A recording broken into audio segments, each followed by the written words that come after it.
Hi Kolma!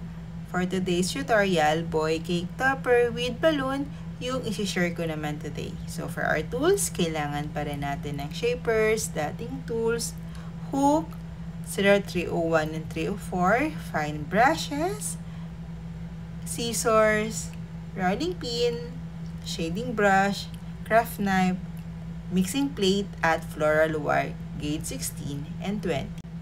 For the head, kailangan natin ng 50 gram ng flash color ng gum paste or fondant. Ito, yung shade natin, makikita nyo naman na medyo dark yung shade niya. Kaya ang ginamit ko dito ay Sugar King Skin Tone plus Sugar King na black color gel. So, minix ko lang siya. Yung black, depende kung gaano ka dark yung shade na gusto ko sa aking figure. So, dinagdagan ko siya ng konting black para medyo mag-dark siya ng konti. So, mapapansin mo rin yung ating head dito, mas bigger siya compared doon sa mga previous natin na mga tutorial. Kasi, naglagay ako dito ng styrofoam 1 inch para medyo mas malaki siya, pero hindi siya sobrang mabigat. Pwede mo rin gamitin yung ating technique dito or yung step dito sa ating JJ figure, yung basic na JJ. So, kagaya nitong eyes, yung ating iris, diba? Ang ginamit ko dito ay brown. So, kung gagawa kayo ng JJ, pwede nyo siyang gamitin na blue para magmukha siyang JJ. Okay? And then, ayan. So, maglalagay na ako ng ating eyeliner. So, i-fix lang natin sa dyan. Sundan lang natin kung ano yung shape ng ating eyes. Ayan. Okay. Next, ayan, maglalagay tayo ng ating pupil. So, syempre, yung ating pupil, ilalagay lang natin siya sa center ng ating iris. Okay, and then, prepare ako ng ating clear alcohol. So, ang ginamit ko dito ay vodka. Pwede ka rin naman gumamit ng gin or pwede naman din na water. Depende kung ano yung available. So, mas gusto ko lang yung clear alcohol compare doon sa water kasi syempre kapag alcohol, mas mabilis siyang mag-dry. Naglagay na tayo ng eyebrows. Expect na mas mahirap daw. Mahirap kasi pantayin yung left and right na eyebrows. Actually, kahit paglagay ng eyelashes, medyo mahirap siya. Kaya, kailangan mo talaga siyang practicein. Okay? So, naglagay din ako ng outline dun sa ating iris para ma-enhance lang yung ating eyes. Right? So, nag-add din ako ng dalawang white. Ang ginamit ko dito ay yung ating super white, sugar flare na dust. Yes, mas gusto ko siyang gamitin compare sa gel kasi mas mabilis siyang mag-dry. Next, naglagay ako ng blush on or shade doon sa ating face. Yes, kapag yung shade ng ating flesh ay darker, so kailangan yung ilalagay mo na blush on or shade sa face, kailangan mas darker din. Okay, so next maglagay tayo ng ears. So, dalawa lang siya na maliit na kailangan level lang siya doon sa center ng nose and then ng eyes. Lalo na kapag medyo cartoons lang siya. So, yung ears natin kailangan doon lang siya naka-level. Okay, so, alright.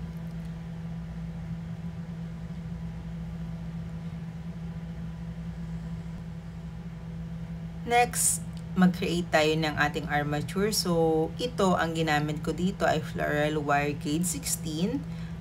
Available siya sa Piquetal. Actually, parang sa ibang store, I think available lang is 18. So, yung 16, sa ngayon, available siya sa Piquetal. And then, para sa ating arms, ayan, ang ginamit ko dito ay floral wire 20. Okay, so, finix ko lang siya gamit yung ating floral tape. So, make sure lang na hindi siya gagalaw. So, ito yung ginagawa ko kapag yung aking figures merong hawak. So, kailangan bago ko siya lagyan ng ating mga body parts, yung ating armature, kailangan na-fix ko na siya. Para yung ating balloon or kung ano man yung hinahawakan ng ating figures, hindi siya malalaglag or hindi siya babagsak. Next, para sa ating legs, ayan, 10 grams siya. Isa na yon, then hahatiin mo siya. Kaya parang tig 5 grams each yung ating legs. Okay, so next, yung sa torso natin, ayan, kinat ko siya para i-attach ko siya at i-fix doon sa ating armature. So, ganon. Yes, dahil medyo mahirap-hirap ng konti yung gagawin natin, expect na medyo yung step natin, medyo mahirap din ng konti. So, ayan. Fix mo lang siya, kunin natin yung neck, and then, insert na natin next yung ating legs.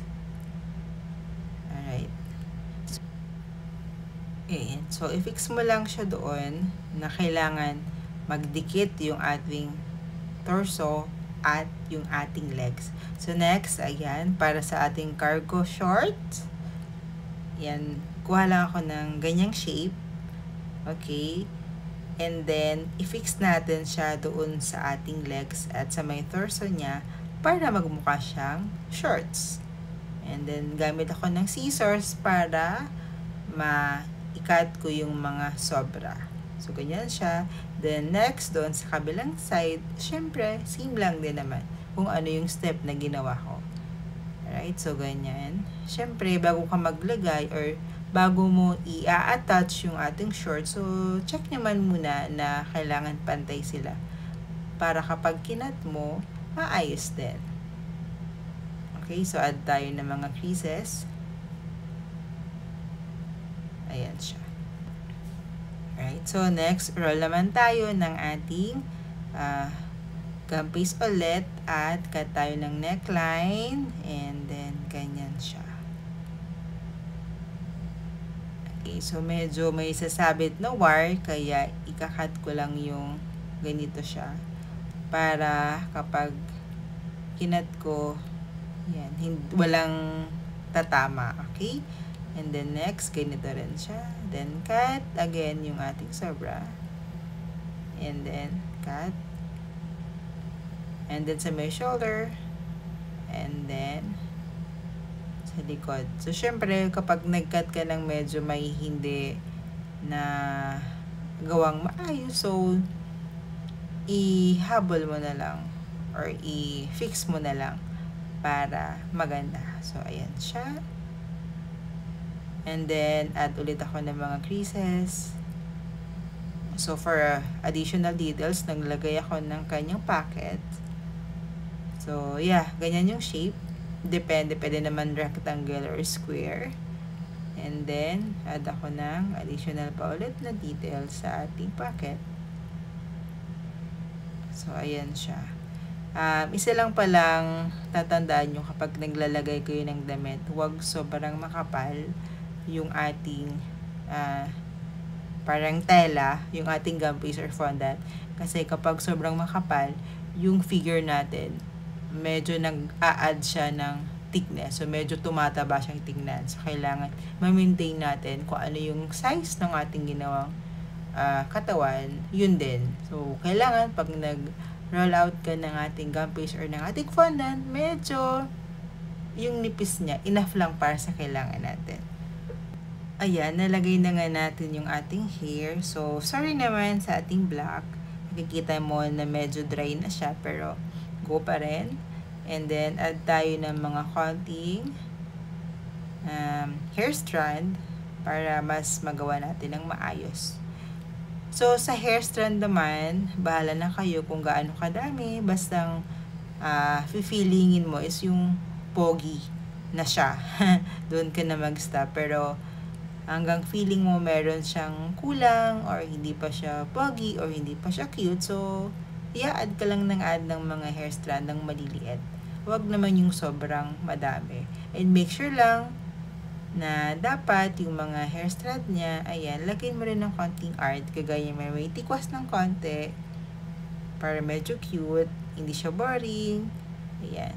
Medyo ito na yung masayang part actually pag naglalagay ng hair kasi syempre makikita mo na yung pinaka-itsura ng ating figures. So ayan, add lang ako ng add at syempre mag-add pa rin ako ng konti. Ayan siya.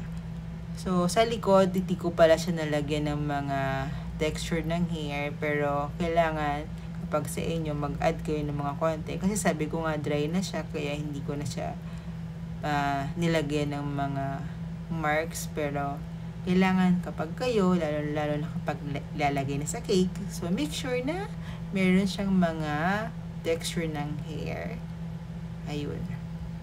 And syempre dahil hindi pa rin ako masaya, add pa rin ako ng add hanggang maging happy na ako sa result ng ating hair. So ayan, 'di ba? Nagilagay pa rin ako ng konti doon. Ayan. So, medyo itikwas ko siya ng konti para cute. Ayan. Diba? Ayan. So, I think okay na yan. So, next, maglalagay ako ng ating shoes. So, sa shoes, ayan, nag-create lang ako ng oblong or pwede naman yung parang capsule shape. So, pwede yon. So, 3 grams na yan. Kinad ko siya sa gitna. And then, fix natin siya doon sa ating legs. So, ayan. So, kapag naglagay ka naman na ng ating shoes, so adjust nyo na lang din, kagaya ng ganito. Kapag feeling mo na syempre sobrang laki, i-cut mo na lang din yung sobra. Then, i-fix natin na magmukha siyang mas magandang shoes. Okay, so, ayan. So, next, maglalagay tayo ng detail doon sa ating shoes. So, cut lang ako ng white and then attach natin siya doon sa ating shoes. Alright, so ganyan lang. And cut natin ulit yung ating sobra. Alright, and then next, syempre same process doon sa ating kabilang side. Ayan, so next, ayusin na natin yung ating wires. Siyempre, depende kung ano yung movement ng ating arm. So, in-adjust ko na siya. Right? So, for our arms, ayan. Unahin muna natin yung hand. Isa to sa sabi nila, sa mahirap gawin. Kasi nga, ewan ko ba, bakit yung daliri lagi na lang napuputol every time na kinakat natin siya. Kaya kapag naglagay tayo ng mga fingers, kinat natin siya, make sure na wag nyo masyadong panggigilan para hindi rin maputol yung mga maliliit na mga fingers natin dyan. Ayan, so kanya lang natin siya, careful na hindi natin masira yung ating mga fingers. Okay. And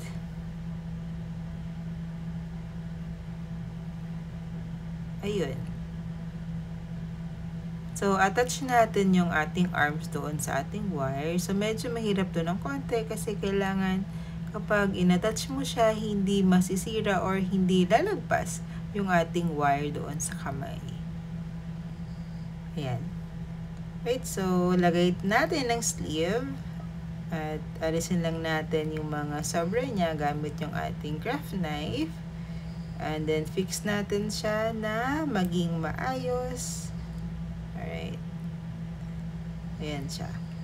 Next, maglagay na natin yung ating isa pang arm. So, makikita nyo, medyo nasira yung fingers. Okay lang yan. Expect na natin yan. So, yung wire, finarward ko na din siya pataas. Kasi yung ating lobo, papunta sa up. Okay, and then, kita mo yung ating mga fingers. Siyempre, inayos ko ulit kagaya na ganyan. At yung tab, i-move natin para mukha talaga siyang nakahawak doon sa ating balloon. Okay. And next, attach natin yung kabilang sleeve. Ayan. And fix natin ng maayos. And cut natin yung sobra. Next, attach natin yung head doon sa ating body. Alright.